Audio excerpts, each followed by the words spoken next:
Welcome to Women in the Arena podcast, the podcast celebrating women doing extraordinary things in plain sight. I'm your host, Audra Egan, and our mission is to elevate the value, strength, and resilience each woman brings to the world. Without further delay, let's go ahead and start the show.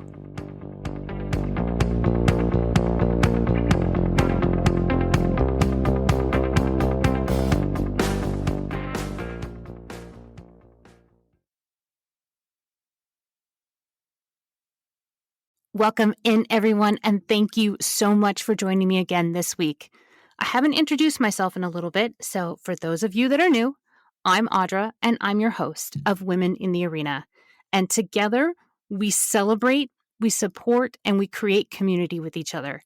We are here to introduce you to extraordinary women doing amazing things in plain sight, and I have yet another woman that I cannot wait for you to meet. So let's go ahead and get started, and let's start the show.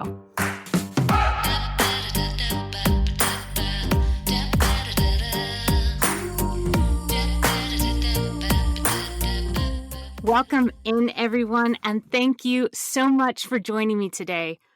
I have got a Renaissance woman with me today. I am joined by Payne, and just wait until I tell you what this woman has accomplished. First of all, she is a veteran. She is a Marine veteran, and she served actively at Operation Iraqi Freedom. She was in USMC for 8 years.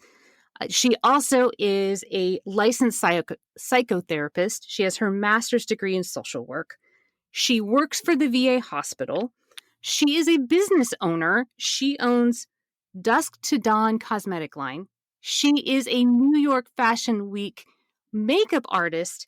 And if that is not enough, she is a co-author of The Patriot Woman. I told you she was a Renaissance woman. She's got so much going on, and she is also super, super kind. It is my pleasure and my honor to introduce to you and welcome Dawn Payne. Dawn, thank you so much for joining me today, and welcome to the show.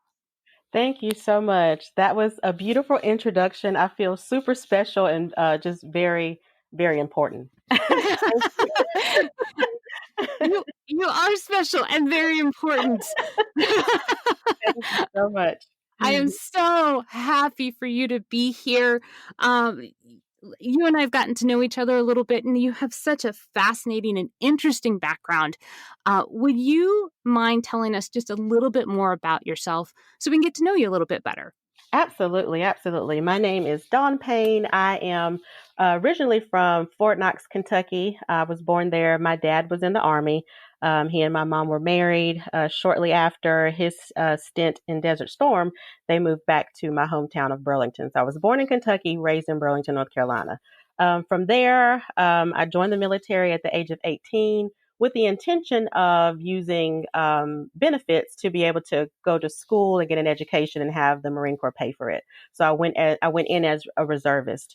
So essentially, going in as a reservist, I was only obligated to do 1 week in a month, 2 weeks in the summer.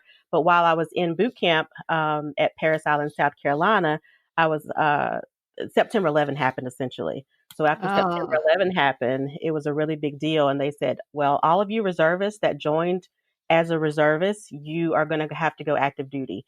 And so essentially, I graduated from Parris Island November 16th of 2001. And so from there, we went to our duty stations.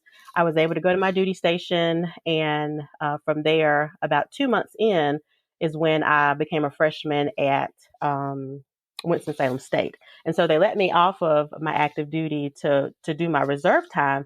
And essentially they said, okay, you can go ahead and do your college. We may need you for the war. We may not. We'll let you know. So I had this hanging over my head, literally as a 18-year-old freshman, my first year in college. They're telling me you may go to war. That's fantastic. So, okay, for those of us that remember our freshman year of college, it's super stressful. It's usually your first time away from home. And oh, by the way, Dawn, there's a war going on. You might have to go. Just Just FYI. Yeah, we'll let you know. Just, don't worry about it. No big deal. No sweat. No so, sweat. so essentially from there, I got a knock on the door. I remember very, very vividly. I got a knock on the door from campus police, and they said, are you at the time Don Jones? Are you Don Jones? I said, yes, I am. And he said, well, I have these orders from your reserve station. You are to report to active duty in 24 hours. Oh my So gosh. How old were yes, you then? I was 18. You were This 18. was my freshman year. I had Oh. just met my roommate. She was amazing. Carrie, rest in peace. She passed away from breast cancer. Yeah, so she cried with me, and everybody saw me cry. They cried with me. The whole hall was crying, Atkins Hall in Winston-Salem State. And I had to leave. I had to literally pack all of my stuff up that I had just brought there, and I Oh, had wow. to leave. Yeah. And Wow. I left and I reported to Raleigh. We stayed on active duty for, I would say, maybe a couple of weeks until they could make a firm decision. Our unit was a supply battalion. And so essentially they said, well, we don't need all of you. We just need some of you. So half of the unit was stationed in California to take the place of the Marines that were actually going overseas. And I was in that group. So I can't claim combat veteran status, but I was definitely mobilized in support of Operation Iraqi Freedom, and I do have that badge, that medal that they gave us for that operation.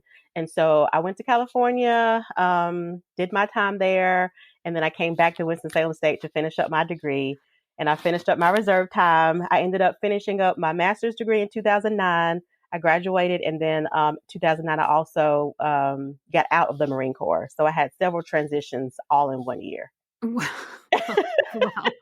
Well, first, thank you so much for your service. Thank We you. appreciate the sacrifice that you made. I'm going to assume that you went to Camp Pendleton. Yes.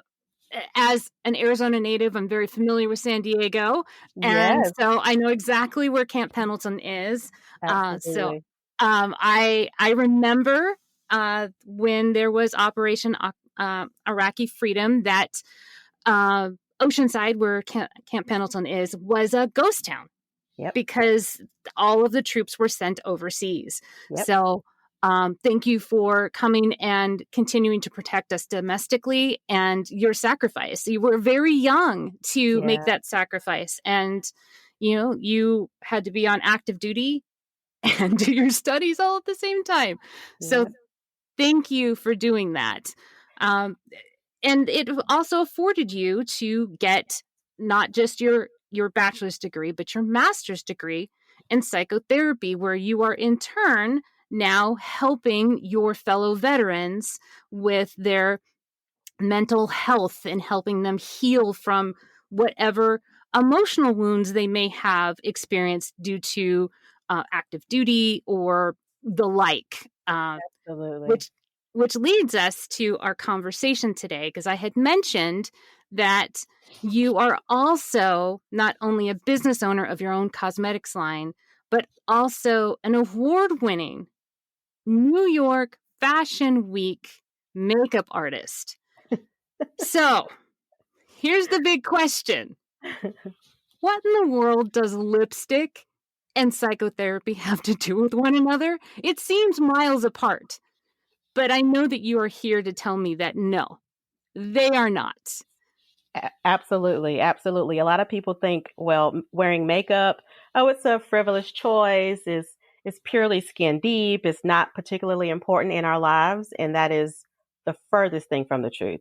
I think everyone will actually be excited to find out, or not really excited, maybe shocked to find out. 48% of women prefer to wear makeup because they say it makes them feel more positive about themselves, and it makes them feel strong. So Wow. that's a really, really big statistic, 48%. And then they also did a Renfrew study that shows that 44% of women said that if they don't wear makeup, it makes them feel less confident. So that's pretty close to half on both That ends. that really is. And to make a comment to that is I don't usually wear makeup when I'm just in my average everyday life, but I will tell you that when I am on client visits, or if I am, in front of my colleagues, I always make sure that I wear makeup. I will Hmm. also completely admit that my favorite color lipstick is red. And I Wow. have probably 10 different shades of red lipstick because it makes me feel good. And I do that, like I said, I'm drawn to it because it makes me feel, depending on what shade I'm wearing, sometimes it makes me feel really confident. Sometimes it makes me feel powerful. Sometimes it makes me feel a little alluring, a little bit mysterious. But I have all these different arrays of shades because sometimes you don't want to have a bright red lip in front of a client. Right, right. But now that you say that study, I'm thinking personally, does this do the same for me? And I have to say, yes, it does. Absolutely. And I think that, it sounds like, according to the statistics, that we have a deep psychological attachment to cosmetics. And I think that understanding the history of cosmetics and understanding how long cosmetics have been around, which is surprisingly 30,000 years. I mean, this goes back to way before Dust to Dawn was even remotely thought about. You think about in old times, how women would wear blusher, and they would do, like, they would dye fabrics, and some of the dyed fabrics would then be placed on their nails for nail polish. And there's, they use flowers to create blush and, lip gloss for their lips and eyeshadow and things like that. They use kohl for their eyebrow. The list goes on. And I don't think that, a lot of people research the history of makeup, but certainly we have a very long-standing history with makeup and cosmetics and beautifying ourselves. I think that the upper echelon, back in the day, those women that were able to adorn themselves, they did so with makeup, and makeup showed your status. And so I think Mm. that, in order to become someone that has status, or to become someone that I think, is going to portray class and things like that. Makeup has always been associated with that. And so people that were less fortunate could not wear makeup. And so if you were someone that didn't wear makeup, it was because you couldn't afford it. So I think that Mm. I'm really thankful for the evolution that we've had in the world, that makeup has become accessible to so many people. I think about the cosmetic brands that even cater to people that have a $5 budget. I would say that Dust to Dawn Cosmetics is on the medium to high end side as far as the quality and things of that nature. But our prices are also, our lipsticks are $13. Our foundation is $25. I think that is affordable. But then to some people that may not be affordable, but we also have $5 items. We have, some lip glosses that are $5, that are handmade, and we have some soaps and things like that. That I keep in mind that makeup is associated with vanity, and sometimes when people don't feel good about themselves, they may consider not wearing makeup. And so I think it's just really important to consider where makeup came from, where we are now, and I think it all plays a big factor into how we see ourselves. So, how do you put into practice both sides of yourself? So, your psychotherapy side and your cosmetic side, because I know that you marry the two quite often in how you face the world, and how you face even some of your patients. So, how do you marry those two sides of yourself together? The main thing that I do to marry the two is, for one, I always present myself in a way, and I think this goes for how I was raised, and then the military kind of reiterated that your appearance is what you have to make a good first impression. And so a lot of times, I'm in situations where um, a lot of people compliment me on things. And so I may have a bright lipstick on, and they're like, "Oh, that lipstick looks great." And so that opens up the conversation about the cosmetic line. Or I may have my brows done, and someone compliments me, and they're like, "Oh, I wish I could do my brows like that." So it opens up a conversation where I can let them know that, hey, just because you think my brows are perfect doesn't mean that you can't achieve this as well. Let's talk about how we can do a one-on-one session. If you're not feeling confident with yourself, you can look like me too. It's just a matter of effort. It's about what you want to do. But I also want to let everyone know that there's a humanistic side to makeup. So there's perfection and imperfection. So I may have my brows done, but I might have also had a bad day. So let's talk about the bad day. Let's not talk about the perfect brows. And so sometimes I believe that marrying the two is really all about approachability, relatability, and if you are willing to, I guess, engage in discussions about things that are not perfect and that you let people know that I'm not perfect. I don't have a perfect life. What you see is not always what you get. Then I think that that alone kind of breaks down the barrier of what vanity can create. You see a person that has perfectly polished brows and her hair is perfect and her outfit's perfect, but have you talked to her? Do you know her story? No. And once you sit down and talk to people, you get to know them. That wall of the vanity or the perfectness that you think you see is not even there. And I think that people can say that about me. It's like if you see me, um you may have an opinion, but then once you get to know me and talk to me, we're able to break down that wall and that barrier. And I think that's what I do with my veterans. None of my veterans that I first meet would ever think I was in the military because I come in with my heels, my makeup, my hair done, my outfit to the nines, and they see the Marine Corps sticker and they're like, "Who's in the Marines? Your husband?" No, I was in the Marines. And immediately there's an immediate connection with the way that I look and the fact that I'm in the military. It's an automatic bond. So that's why I said you have to get to know people. They think I'm some, cute little girl here to just help them. No, no, no, no. I know some of what you've been through and I can relate.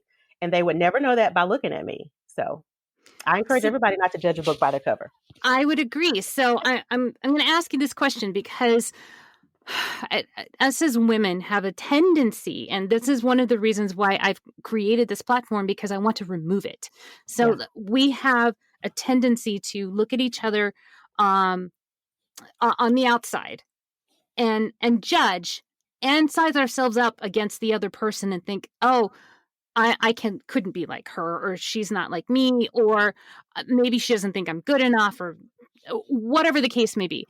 Hmm. And that's one of the reasons why I created this platform, because I wanted to demonstrate that we are all women. That's what is our united line between all of us. We may have different backgrounds, we may have different experiences, we may have different resources, but ultimately we are all women and we all experience very, very similar situations. We may respond differently, but the Hmm. situations that are coming at us are all very, very similar.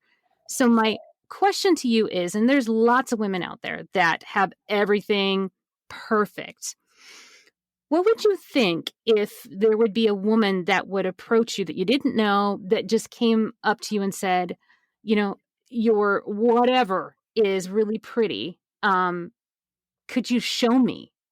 Would you find that a weird approach, or would you welcome that? No, oh my gosh. I would probably give her a huge hug and say, absolutely. I have a makeup studio located downtown Greensboro, North Carolina, and I would invite her to my studio. Because we have COVID going on right now, I would probably do a FaceTime or Zoom session with her. And I would just absolutely tell her that if she wants to achieve the look that I have or achieve a look that she's seen, it can be done. And even if you're not a makeup wearer or if you're not a person that knows how to wear makeup, I promise you, I do makeup classes with people that don't even have makeup brushes. I provide the makeup brushes at the class because they don't have anything. They literally come in with like a lip balm and that's it. And so I want to break down the barrier and the stigma of beauty and you having to be perfect. But if you want to look a certain way, I can definitely help you. And so I do one-on-one sessions. I do makeup classes and groups. There's a lot of different ways that we can connect. And I think that talking about, what you want or the look that you want to achieve, I think is very important. But I also talk about the fact that you don't have to compare yourself to everybody and that if you want to achieve a certain look, it has to fit you, it has to fit your everyday lifestyle. I think a lot of what social media has done has really put everybody on a spotlight and people are constantly comparison. And I always say that comparison is like a joy stealer. As soon as you compare yourself, it makes you feel horrible about what you have going on. And so I'm here to uplift and empower people. If you want to look a certain way, that's great, but make sure that you want to do it for you and not for anybody else. So you're saying that uh, cosmetics is a tool to help the individual woman feel better in whatever form that may be. And it for what makes me feel good may not be the same thing that makes you feel good, but for whatever it is, i- use that to give yourself some confidence to go out and achieve whatever it is that you need to achieve, or quite frankly, the way the last year has gone, just to get you through the day. And Absolutely. Hmm. I mean, and if in my case, if sometimes it's when I have a big presentation, if it's because I put on my favorite lipstick, sometimes that's a difference between doing a really good job and not feeling so great about it.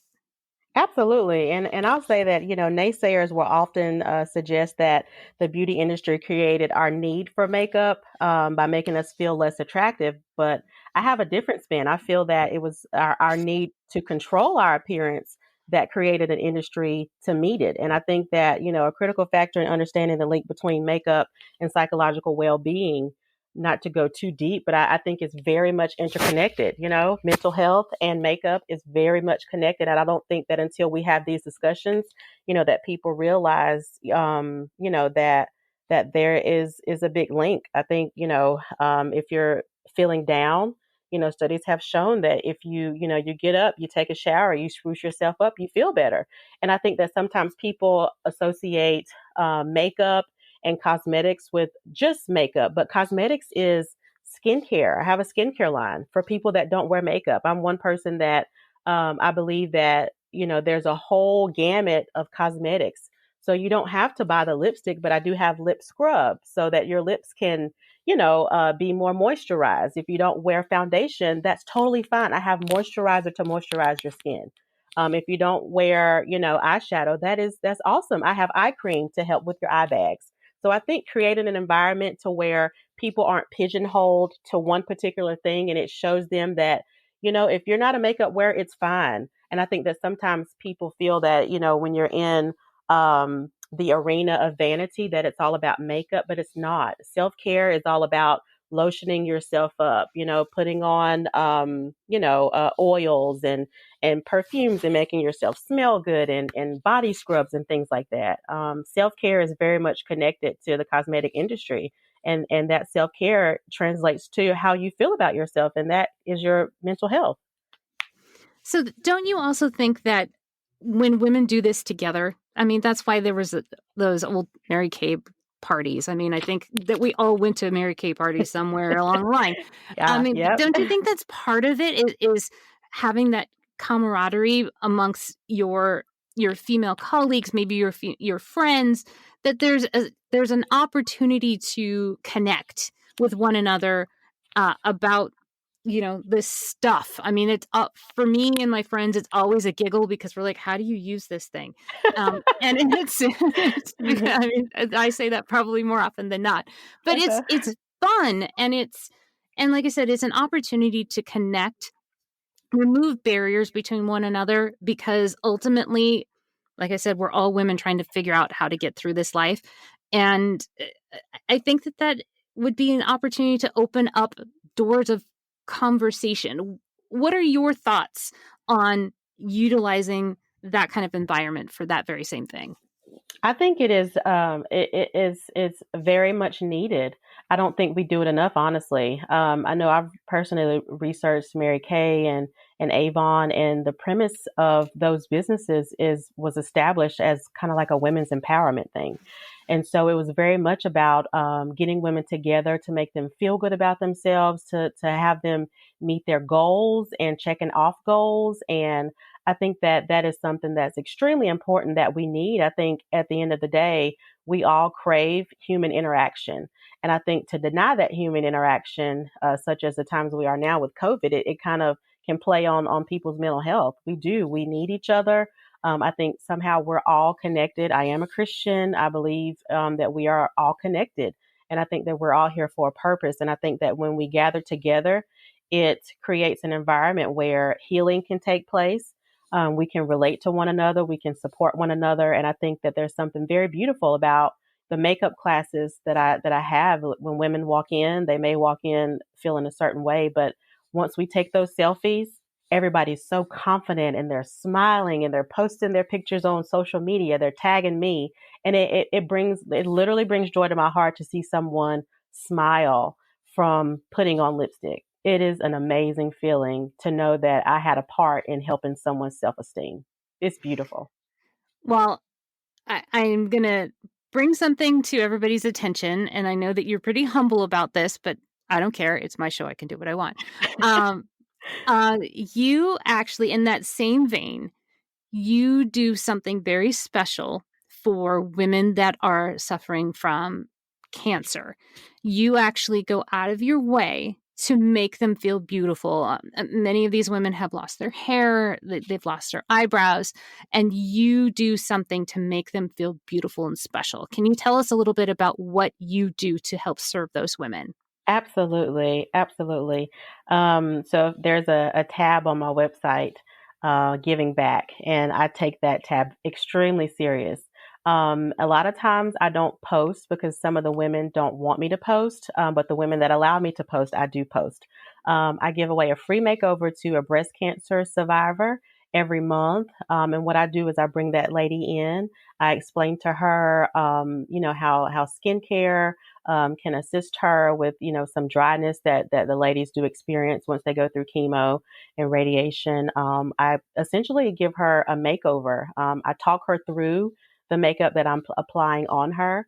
And so I do that out of the kindness of my own heart once a month. And that's something that I'm really proud of because I believe that when you give back, you don't always have to put it in everybody's face that you're giving back. It kind of just warms my heart and it allows me to feel like I'm of service to someone because I think the cosmetic industry can be so vain and there's sometimes so much negativity associated with the cosmetic industry and sometimes the beauty industry that you have to be perfect, you have to have the perfect body, perfect hair, everything's got to be photoshopped, and that is what I want to get away from as a makeup artist and as a psychotherapist. I want to show the humanity, the human side of folks, and so that's what I do. I also am a micro shading makeup artist. And essentially, what that is a fancy word for brow tattoo. That is where I implant pigment into the eyebrows for ladies that are missing eyebrows. They've gone through chemotherapy, treatments, and radiation, and they've lost their hair and they've lost their brows, and sometimes their eyelashes too. And so I give that procedure away. It's a almost $400 procedure that I give away to a deserving woman. I wish I could do everybody, but I can't do everybody, but I do that as well. Something I'm very, very passionate about and very proud of and don't always brag about. I know, which is why I called it out. So I think that's beautiful that you do that for those ladies just to make them feel better.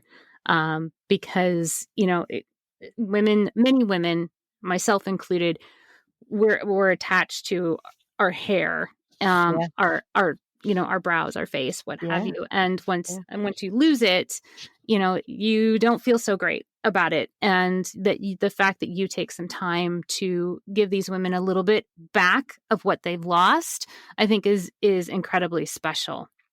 Thank Um, you. I'm going to ask you a couple of questions about New York Fashion Week because I know that there's a lot of us, myself included, that are dying to hear what that experience is like because, many of us don't have any access to that, only get to see it on TV or whatever, and it looks really glamorous and fast paced. Tell us a little bit about what is New York Fashion Week like? Oh my gosh. If I could just use one word, it would be just amazing. I felt extremely humbled. There's a company called Voodoo Makeup Group, and essentially what you have to do is submit your work, and they select the top. I think it was 10 of us. They selected the top 10 makeup artists. I guess the ones that they felt like were the best. Not saying I'm the best, but they thought I was the best out of the folks that applied. And so essentially, I was invited, and that was back in 2017. And my flight almost got canceled because it was snowing so bad. New York Fashion Week is something that is done in the cold months and also in the spring. So I got invited to do it during the cold month. And it was just an amazing experience to just be around people that have done makeup on, J-Lo, Beyonce, Jennifer Aniston. It's just amazing to be around people that are so well accomplished in the industry. I just felt humbled. I'm like, I'm literally here with someone that's done Beyonce's makeup, and the models, they are so beautiful and they are absolutely perfect. I'm sure if you ask them, they'll say, no, I don't like this or I don't like that, but they are stature, like picturesque, like goddesses, like 6'3", like long arms as long as my body. Cause I'm short, I'm 5'2". So I have a couple of pictures that I posted on social media. And I just couldn't believe that my work, was on New York Fashion Week runway. I still can't believe it when I saw my name in the program and in the credits, and even with the movie that I've done. I can't believe that I made it that far just by being who I am. I don't know. It was an amazing experience. I would like to do it again. But it just makes me feel, I guess because the world is so big, when you're on those types of platforms, it makes you feel small. But then once you come back to your small town, you feel like a big fish. And I've always been proud of feeling like a big fish coming back. And a little girl from Burlington, New York Fashion Week makeup artist, it makes me feel special. Well, I think that is a testament to your character, of being able to do things like that. Because, like I said at the beginning, what does lipstick and psychology have to do with each other? And it turns out, as you've explained to us, it has everything to do with each other. And that it's, like I said, it's a testament to you serving, um, the women that seek your help, Yeah. or women that are just on the street that compliment you and you know ask for your assistance. So I think that it makes a whole lot of sense why you got an opportunity to do that, because that's just who you are. That's just who you are. You celebrate the women around you, and we appreciate the work that you do, not only for the women that you're serving, but also for the veterans that you're serving as well. So we thank you for all of your service, both in your military career and now. I can't say enough how much we appreciate you. Thank you so much. I think sometimes we don't realize the impact that we have until we have conversations like this.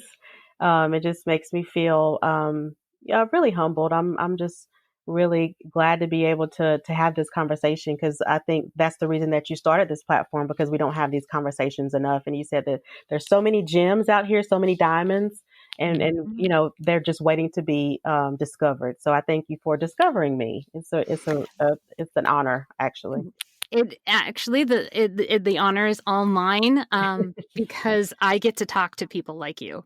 Yeah, I get to do this on a regular basis. This is something that I get the opportunity to do, and yeah. it's an amazing experience every single week. No week is the same week twice, and you guys are all so remarkable, and you surprise me and humble me all the time. So like I said, I just get to be the girl behind the microphone, which is really fun for me.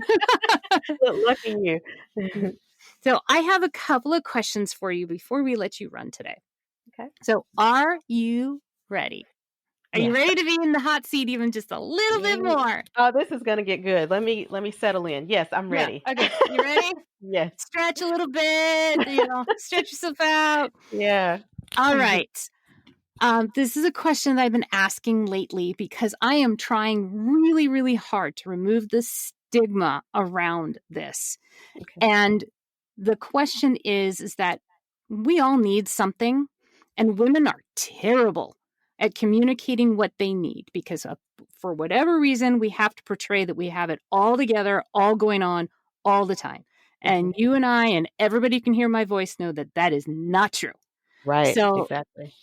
you have an entire community that is out there hearing, and there might be somebody out there that can help you with what you need. So Dawn, what is it that you need? What is it that I need? Um, I feel like I need more exposure. I feel like more people need to know about Dusk to Dawn. I think that more people need to know about the mission that I have for the company. I think more people need to know how important vegan hyperallergenic products are. I'm very much a person that believes in using skincare and cosmetics that don't harm animals and are not, tested on animals and are for folks that have sensitive skin. I think a platform, to just to be able to tell people about my product and about my brand. I think that would be amazing. I always say I have a goal for myself to be on Oprah's favorites list, to have maybe one of my lipsticks or lip glosses featured in Oprah's, favorite. That would be amazing. I would love to be in a magazine, Essence Magazine or Elle. I would love for Dusk to Dawn to be featured, on the news, on a news story, a local news story. So I think exposure is what my company needs. Yeah. I think that that's good. First of all, being on Oprah's um, top things is that's a darn good goal. That's an amazing goal. Um, and and since you mentioned your mission, will you tell us really quickly what your mission is for your organization? Yeah, it's very simple. If you notice, the name is Dusk to Dawn Cosmetics, and so essentially, I want to bring you from the darkness into the light, and that could be on the mental health side or the cosmetic side. You come in feeling one way, I want you to leave out feeling the best that you've ever felt. It's literally Wow. my mission is literally in my name, Dusk to Dawn. Wow, that's an Yeah, amazing mission. I would not have if I hadn't asked, I wouldn't have known, yeah, but that's an absolute amazing mission to make everybody to come out of the darkness into the yep, light. That's yep. perfect. Thank you. Um, next question for you is Mhm. this year, what are you going to work on? We have lots of opportunity, so what is it you want to work on in 2021? 2021, I want to work on. I was actually thinking about, not thinking about, but actually trying to put some things into place, having Dust to Dawn Academy. For the past, I think, 5 years, I've had an academy tab on my website. And so, what that means is I would like to gather young girls together to do kind of like a psychotherapy group, but throwing makeup in there, makeup lessons, kind of maybe do like a 4 week academy where girls can come on the weekends or come after school, and just discuss some of the stressors that they have, ways to make themselves feel better, and ways to beautify themselves that are appropriate for their age. So Dustin On Academy, I would like to be comprised of, I guess, self-esteem, self-awareness, discussing hygiene, and also teaching young girls and future makeup artists how to do makeup and brows. That's pretty cool. That is Yeah, really cool, that's my actually. goal. Yep, it's on my vision board. I'm going to do it, and I actually have booked my very first uh, micro shade client. She's actually not a client. She's a student. I have my first student on March the 6th. So Dust Dawn Cosmetic Academy is like in full force. We've already started. Woohoo! That's awesome. Yeah, it starts with one. that's it. That's It it. starts I with got one, it. Yep. and you keep on going. That's it. So, last question for you is, and I asked this of everybody because we have an audience full of voracious readers, and this is a favorite question. So, my question to you is, what book have you read that you think everybody should read? Hmm. Okay, so this is not really related to makeup, but this is my all-time favorite book. It's Marie Kondo, the life-changing magic of tidying up. That book Tell, changed. tell me That's why. I want to know why. Oh my gosh, this book is amazing. It changed my life, and and being a military personnel, I've always been a person that wanted to make sure I had structure and everything was organized. But this made it so that it lessened my anxiety about everything. If Mm. everything is in its place, if everything has a purpose, if everything that you have you love, you will never have to be surrounded by things that you don't love. If you have everything around you that you love, and I think one of the driving home messages that Marie Kondo has is that the things around you, you want them to spark joy. And so that could go for things, that could go for people, that could go for environments. So every environment that you're in, every person you're around, every item you have in your house, in your office, you should love it and it should spark joy. So I think that everybody should read that book. It is absolutely life changing. I have to admit, I have not read that book. I've heard a lot about it. I know that Yeah. there's a Netflix thing on it. Yeah. But, you know, I think that at least for the last year for me, I've Hmm. been trying to eliminate stuff that made me feel bad Yep. and just surround myself with things that make me feel good. So Hmm. I think that maybe I'll read that and get a few more pointers. You should. You should. I will say that the Netflix does not capture the essence of the book at all. And I don't, if you're going to read the book, don't watch the Netflix until afterwards because I don't think that the book is just amazing. The Netflix it's great, but I don't think it captures the essence of the driving home message that she has about sparking joy in your life. So the movie isn't as good as a book. It's okay. It's okay. And I think it's great. I think she does not speak really good English, and so a lot of the times she's talking in Japanese, and so there's the language barrier that she has with the people she's in person with. It's okay, but the book is amazing, and the audio book is even better. I listened to the majority of it. I bought the book, and then I also listened to the audio book as well. Okay, you've given me food for thought. Yeah. So before I let you run this afternoon, I want to give you an opportunity to leave a final thought, a final statement with the audience. My final statement would be, if I could say anything, it would be to continue to create environments that you are comfortable in. Don't surround yourself with anything that makes you unhappy. Life is very, very short, and I think that we could all tend to show ourselves a little bit more grace. I think that's what I'm trying to say. Don't be so harsh on yourself. Don't compare yourself to others. Find the beauty in all that you do.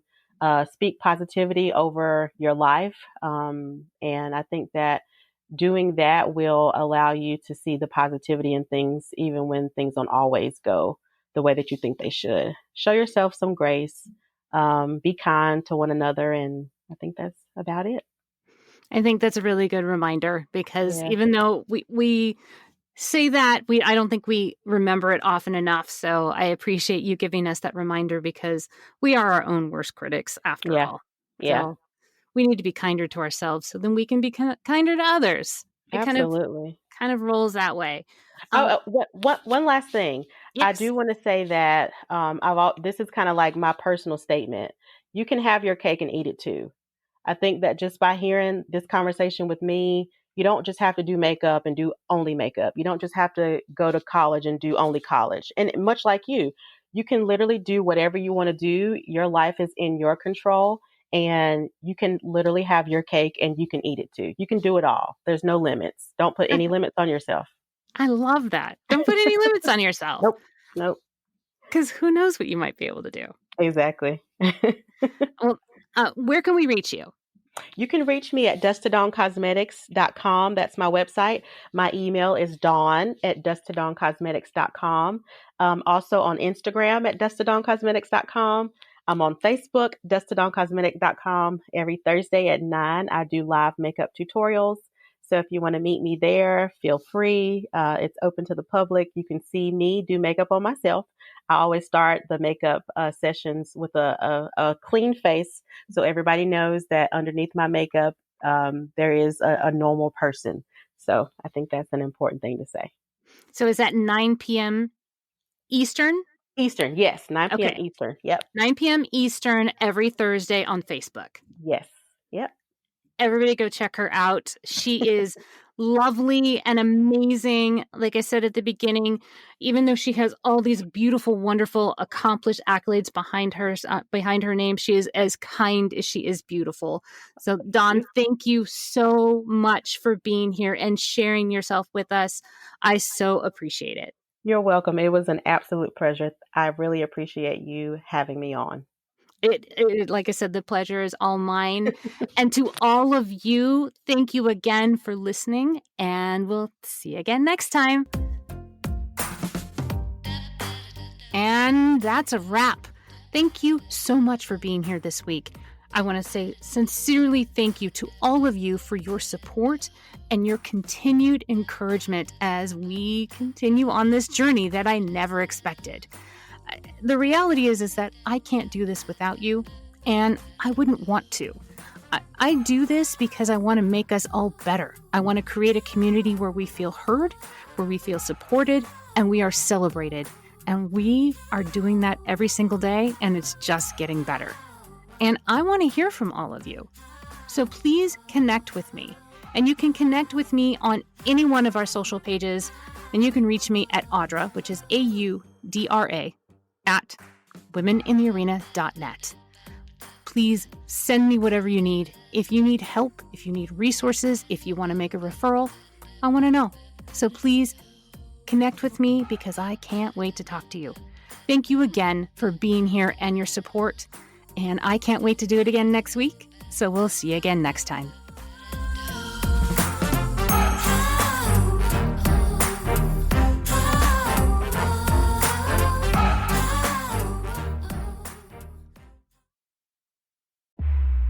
This is just the beginning.